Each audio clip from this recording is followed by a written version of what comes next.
আজকে আমরা শিখব যে কিভাবে প্যাটার্নে গ্রেডিং বসাইতে হয়। তো এর আগের পর্বে আমরা শিখছি যে কিভাবে গ্রেডিং গুলো বের করতে হয়। এই কাজগুলো কিন্তু আমরা এর আগের পর্বে শিখছি।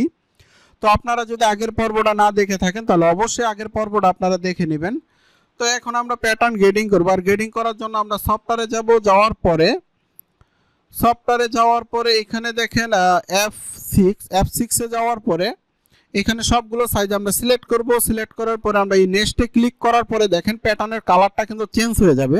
এই যে দেখেন প্যাটার্নের কালারটা কিন্তু চেঞ্জ হয়ে গেল। এখন আমরা এখানে দেখেন কন্ট্রোল, আমরা এই যে ওএস পয়েন্টে কন্ট্রোল একটা ক্লিক করব। ক্লিক করার পরে দেখেন আমাদের কিন্তু গ্রেডিং টেবিল কিন্তু চলে আসছে।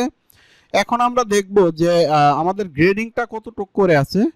তো এখানে দেখেন একটা জিনিস হলো, গ্রেডিং যদি আমাদের ইকুয়াল থাকে তাহলে কিন্তু আমরা একবারে বসাইতে পারবো। তো এইখানে দেখেন সম্পূর্ণ গ্রেডিং কিন্তু দেখেন ওয়েস্টের গ্রেডিং কিন্তু সবগুলো গ্রেডিং কিন্তু 2 সিএম করে। তো ওয়েস্টের গ্রেডিং যেহেতু 2 সিএম করে সবগুলোই, তাহলে আমরা গ্রেডিং বসাবো হলো এক করে।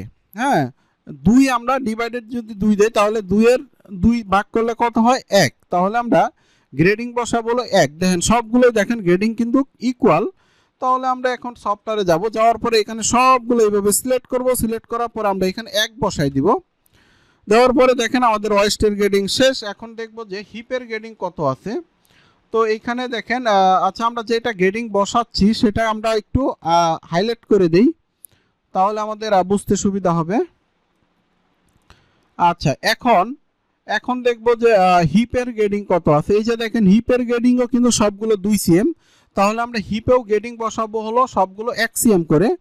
আর 1 সিএম করে গ্রেডিং করার জন্য আমরা এই যে দেখেন হিপের যে এই যে পয়েন্ট, আমরা এই হিপের পয়েন্ট একটা ক্লিক করব। ক্লিক করার পরে এখানে সবগুলো যে সিলেক্ট করব। সিলেক্ট করার পর আমরা এখানে 1 বসাই দিব। দেখেন আমাদের কিন্তু হিপের গ্রেডিংও কিন্তু আমাদের শেষ। এখন আমরা যে কাজটা করব সেটা হলো F2 তে যাব। F2 তে যাওয়ার পরে এখানে দেখেন রোটেশন দিয়ে আমরা এখানে একটা ক্লিক করব, এখানে একটা ক্লিক করব। ক্লিক করার পরে এখন আমরা F6 এ যাব। যাওয়ার পরে এখানে দেখেন রিপোর্ট ওয়াই দিয়ে আমরা এই গ্রেডিংটা কপি করে নিয়ে আমরা এখানে বসাবো। আচ্ছা, এখন দেখেন আমাদের কিন্তু এখানে গ্রেডিং বসানোর কাজ শেষ। এখন আমরা প্যাটার্নটা আগের পর্যায়ে নিয়ে আসবো। তার জন্য আবার এখানে রোটেশন, আমরা এখানে একটা ক্লিক করব, এখানে একটা ক্লিক করব। প্যাটার্ন দেখেন আমাদের কিন্তু আগের পর্যায়ে কিন্তু প্যাটার্নটা চলে আসছে। এখন আমাদের যে কাজটা করতে হবে সেটা হলো, এখন দেখবো যে ফ্রন্ট রাইজের গ্রেডিংটা কত আছে। আমরা যদি একটু মেজারমেন্টটা চেক দিই তাহলে আমরা দেখতে পারবো যে ফ্রন্ট রাইজের গ্রেডিং।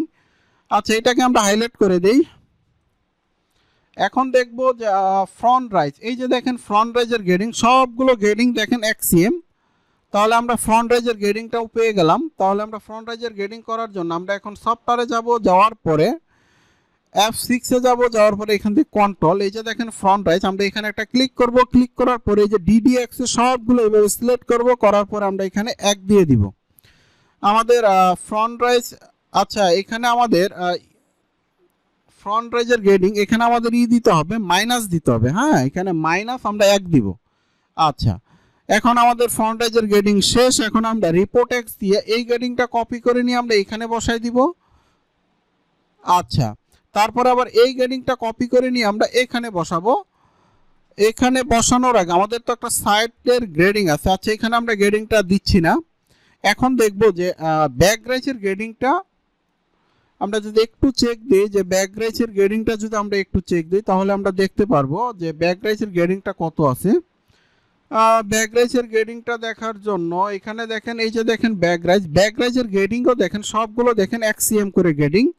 তাহলে আমরা আবার সফটওয়্যারে যাব, যাওয়ার পরে এখানে এই যে ব্যাক রাইজ, আমি একটু জুম করে দেখাই, এই যে হলো ব্যাক রাইজের পয়েন্ট। এখানে আমরা কন্ট্রোল ধরবো, ধরার পরে এখানে আমরা DDX এর সব গ্রেডিং 1 সিএম দিয়ে দিব। দেওয়ার পরে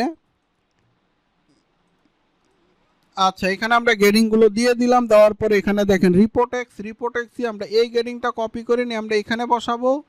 তারপরে এখানে আমাদের কিন্তু দেখেন ফ্রন্ট রাইজ এবং ব্যাক রাইজের গ্রেডিং কিন্তু আমাদের শেষ।